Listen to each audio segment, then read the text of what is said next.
Binanggit ni Senadora Amy Marcos sa kanyang bagong social media post na pagsapit nga raw ng katapusan ay magdiriwang na ng pista ang mga taga-Tacloban. Sa katapusan ng buwan, piyesta na ng Tacloban, kung saan naging tradisyon na ang parada ng Santo Niño kasama ng mga bata.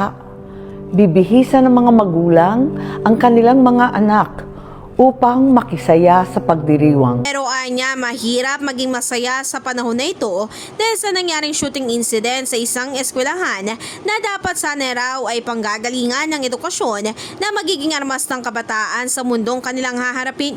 Kaugnay nga nito, hindi na naiwasan pang malungkot ng senadora. Marami nang nasabi, nasisi at nanghinayang. Ako po, bilang anak ng Tacloban, bilang isang waray, durog ang puso at nasasaktan para sa mga nasayang na kinabukasan at pangarap ng ating kabataan. Sa kabilang banda naman, idiniin ni Senador Rodante Marcoleta na hindi dapat isisiaga sa mga video games sa mga nakaraang insidente na siyang nangyari sa loob ng mga paaralan.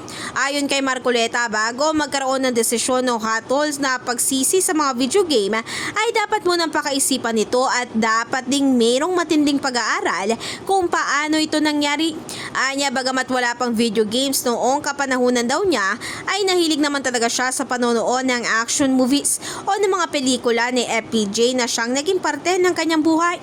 Pero kung titingnan daw si Marcoleta ngayon, sinabi niya na bagamat nais niya ang aksyon noon ay hindi naman daw siya namamaril dahil mula sa pinanood nito ay mas na-appreciate daw niya ang pagtanggol ni FPJ sa mga komunidad.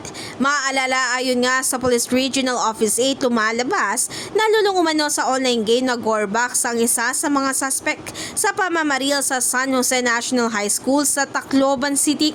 Kaugnay nga nito, pinaiimbitahan na rin ng Senate Committee on Women, Children, Family Relations and Gender Equality ni Senadora Risa Hontiveros, ang developer ng larong Gorbox, bagamat tumanggi ito na dumalo.